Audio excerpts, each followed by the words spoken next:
भगवान शिव का वीर्य निकलने वाला होता है। पार्वती कहती अब मैं इसे धारण नहीं कर सकती क्योंकि इस कपोत ने देख लिया है। शिव क्रोध में भर उठते हैं, कपोत से कहते हैं कि अब तू ही बेटा इसे धारण कर। वह महावीर्य अग्नि देवता धारण नहीं कर पा, चूंकि स्कंद की पत्नी है देवसेना। स्कंद का जो जन्म है वो अपने आप में फर्टिलिटी कल्ट की परिभाषा है। आप देखें कि कार्तिकेय का जन्म कैसे हो रहा है।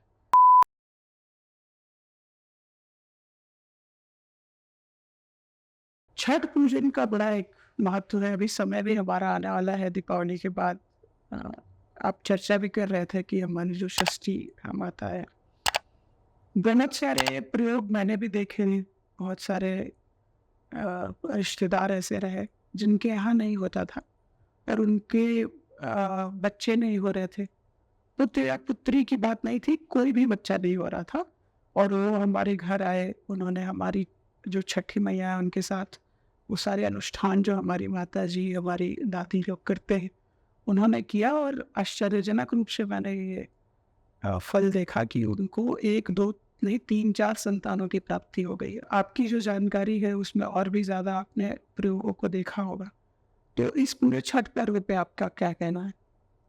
बहुत सुंदर। देखिए, एक तो यह जो पूरा कार्तिक मास है, यह बड़ा विशेष है। कार्तिक मास इसलिए कहते हैं कि इस दिन जो पूर्ण चंद्र होगा वो कृत्तिका नक्षत्र से संबंध बनाएगा, और कार्तिक मास में जो सूर्य होते हैं वो अपनी नीच राशि में तुला में स्थित होते हैं। कार्तिक को हम अमृत मास भी कहते हैं। दो दो एग्जाम्पल से आप इसको समझिए, इस महीने की महत्ता को समझिए। तुलसी दल, जिसकी वैष्णव परंपरा में और भारत की तमाम अन्य पूजा पद्धतियों में भी इतनी महत्ता है, इतनी पवित्रता और दिव्यता के साथ उनका नाम लिया जाता है। अगर आप बायोकेमिकल टेस्ट करेंगे ना किसी तुलसी के पौधे का, तो कार्तिक के पहले उसमें कुछ भी डिवाइन, कुछ भी अलग जैसा नहीं है। और लेकिन जैसे ही कार्तिक आता है, तुलसी की दिव्यता वो देखने में भी बड़ी सुंदर लगने लगती है। कारण क्या है कि शुक्ल पक्ष की द्वादशी को तुलसी विवाह होगा। तुलसी का विवाह होता है विष्णु के साथ। तो अब तुलसी एक नायिका की तरह, एक अभिसारिका की तरह अपने आप को एकदम बना संवार लेती है। उनके भीतर से वो रस आ जाता है। ऐसे में बड़ा महत्वपूर्ण फल है आंवला। आंवला कितना महत्वपूर्ण फल है कि चरक अपने गुरु अग्निवेश से पूछते हैं कि अगर पूरे संसार में समस्त खाद्य सामग्रियां खत्म कर दी जाए, कोई एक चीज आपको बचाना हो, तो वो चीज क्या बचाएंगे आप? तो अग्निवेश कहते हैं मैं फल बचाऊंगा। अन्न, शाक, दूध, जल ये सब भले समाप्त हो जाए, मैं फल बचाऊं। बोले अगर फलों में आपको कहा जाए कि 3 फल बचाने हैं, तो कौन कौन से 3 फल होंगे वो? बोले हमारा पहला फल होगा आंवला, दूसरा होगा दाढ़ी यानी अनार, और तीसरा होगा द्राक्षा यानी अंगूर। बोले अगर ये 3 में से 2 बचाने हो, तो बोले मैं अनार और आंवला को बचाऊंगा। ये संपूर्ण विश्व के फलों की बात हो रही है। बोले अगर उन देने में से एक को बचाना हो, तो बोले मैं आंवला बचाऊं। आंवला कार्तिक के पहले आंवला है। कार्तिक और कार्तिक के बाद आंवला धात्री हो जाता है, जिससे कि च्यवनप्राश बनता है। अब कार्तिक मास में आकाश में, ईथर में विष्णु तत्व व्याप गया है, उसकी अधिकता हो गई। आंवला वो वृक्ष है जो विष्णु तत्व को संपूर्णता से अपनी तरफ समेटता है, आकर्षित करता है। अब वह आंवला दिव्य हो गया। अब वो आयु का स्थिरीकरण करेगा, वाजीकरण करेगा। इसी महीने में अमावस्या आती है, जिसे हम दीपावली मनाते हैं। पितरों की प्रसन्नता के लिए दिए जलाए जाते हैं, उनकी मुक्ति की प्रार्थना की जाती है, लक्ष्मी की उपासना की जाती है, काली की उपासना होती है, यम और यम के गणों को कुछ दिया जाता है ताकि हमारे आयु की रक्षा हो। और इसमें लोग स्थान स्थान पर अपनी भांति से कुछ नई चीजों को ऐड कर लेता है। इसी में फिर आती है छठ। छठ को लेकर के पिछले 10-20 वर्षों में कई तरह का भ्रम भी समाज में हुआ। कुछ लोग कहते हैं छठी देवी तो हमने कहीं सुना ही नहीं, हमने तो ना कृष्ण लीला में देखा, ना रामायण में देखा, ये कौन सी नई देवी आ गई? और इसके आधार पर वो छठ का विरोध करने लगे। कुछ लोग कहते हैं कि ये तो सूर्य उपासना का त्योहार है और ये अकेला ऐसा त्योहार है जिसमें हम डूबते सूर्य को भी अर्घ्य देते हैं। सत्यता क्या है, उसके मूल में जाया जाए। छठ पर्व और इसका जो विस्तार है वो भारत के भूगोल में उन स्थानों से शुरू हुआ जहां सूर्य उपासना प्रमुख रूप से मौजूद थी, और उनमें भी मगध। मगध बिहार का पुराना नाम है, बिहार में एक स्थान भी है मगध। मगध यह दो शब्दों से बना है, मग और ध। मग हम सूर्य उपासक ब्राह्मणों को कहते हैं। मगध में यह त्योहार शुरू हुआ। लेकिन इस त्योहार में सविता या सूर्य अकेले हो ऐसा नहीं है। षष्ठी देवी जो भगवान कार्तिकेय की पत्नी है, उन्हीं का नाम षष्ठी है जी। और उनका एक नाम देवसेना भी है। कुछ प्रतीकात्मक भी है यह रहस्य। देवसेनापति की पत्नी का ही नाम है देवसेना। देवसेनापति कार्तिकेय है, वो किसके स्वामी है? देवताओं की सेना। और उनकी पत्नी का नाम है देवसेना। यह जो भारत का मायावी रहस्य है ना, इसके भीतर आप गोते लगाते जाइए और आपको नए नए मोती मिलते चले जाएंगे। कि देवसेना और शीतला, इन दो देवियों को फर्टिलिटी पर और बालकों के रोग और उनकी सुरक्षा पर अधिकार दिया गया है ईश्वर की तरफ से। आप देखेंगे कि शीतला की भी उपासना होती है नवरात्रियों में, गांव गांव में होती है। वो हाथ के छापे मार दिए जाते हैं दीवार पर, बन गई शीतला। और सप्तमी के दिन उनके लिए उपासना होती है और महिलाएं रात्रि में भोजन बनाती है। उसके मूल में जो अभिप्राय है उपासना का, वह यह है कि हमारे बालकों की सुरक्षा निश्चित हो। और चूंकि स्कंद की पत्नी है देवसेना, स्कंद का जो जन्म है वो अपने आप में फर्टिलिटी कल्ट की परिभाषा है। आप देखें कि कार्तिकेय का जन्म कैसे हो रहा है। भगवान शिव पार्वती को कोई रहस्यात्मक कथा सुना रहे हैं, और रहस्यात्मक कथा में सुना रहे हैं कि हम तुम्हारा सती का जन्म हुआ था और तुम्हारी लाश को लेकर के मैं चारों तरफ घूमा और एक एक अंग यहाँ गिरा। तो पार्वती ने उनसे प्रश्न किया, एक चीज बताओ महाराज, हमारे तो बार बार जन्म होते हैं और तुम्हारे जन्म नहीं होते, इसका क्या रहस्य है? हम तो जीते हैं, मरते हैं, दोबारा आपको पाने की कोशिश करते हैं।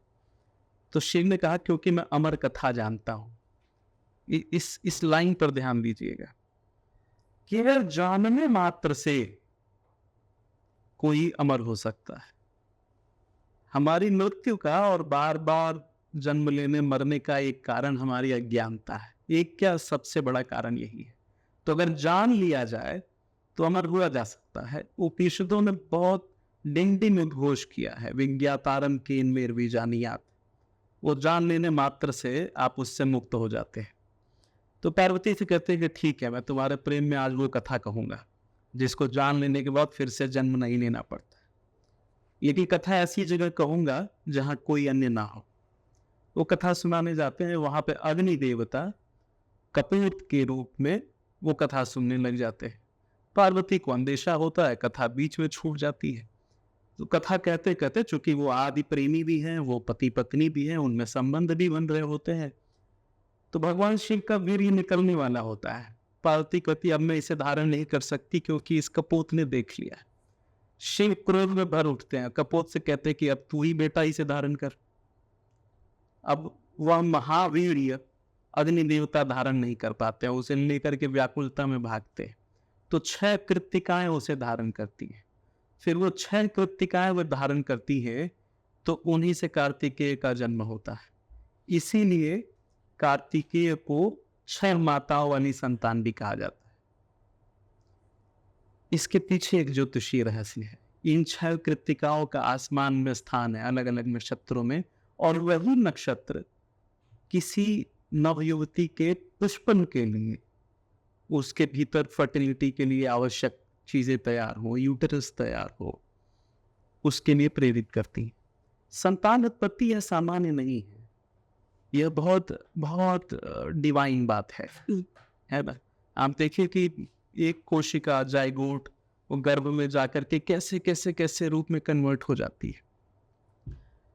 तो षष्ठी देवी को बालकों की सुरक्षा और नए बालकों का जन्म इस पर अधिकार दिया गया, और इसमें कोई संशय नहीं है कि षष्ठी देवी की सम्यक उपासना से संतान हो जाती है, वो व्रत रखने से लाभ होता है। देखिए, व्रत जिसका एक अंग है उपवास, आज का विज्ञान कहता है कि हमारे अंदर उपवास से क्लींजिंग होती है, हमारा लीवर बेहतर काम करने लगेगा, हमारी किडनी को थोड़ा आराम मिल जाएगा, यहाँ तक कि आईज में भी प्रेशर कम होता है उपवास रखने के बाद। तो जैसे ही गंदगी हटी, अब वो स्त्री का जो शरीर है नई चीज़ों के लिए तैयार होने लगा, उसमें नया रस बनने लगा, नया हार्मोन्स, एंडोक्राइन सिस्टम एक्टिवेट हो गया, फर्टिलिटी के जो हार्मोन है, फॉलिकल स्टिमुलेटिंग हार्मोन, एस्ट्रोजन, ये सब ठीक होने लगे, उसका जो सोचने का तरीका था वो बदल गया, थोड़ी पॉजिटिविटी आ गई। अगर ईश्वरत्व को एक बार को आप ना भी माने तो भी ये बड़ा वैज्ञानिक है। दूसरा कि हम जिन चीज़ों को ऑफर करते हैं या सेक्रीफाइस करते हैं देवता के सामने, उसका बड़ा महत्व होता है। आप छठ में देखिए, हर वो चीज़ जो ग्रीन है, जिसमें कुछ हर्ब्स हैं, वो सब कुछ हम ऑफर कर रहे हैं। और ज्योतिष में जब आप जाएंगे ना, तो स्त्री के शरीर में जो रस है, जो हार्मोन्स हैं, ये मिथुन और कन्या राशि के अंतर्गत आते हैं।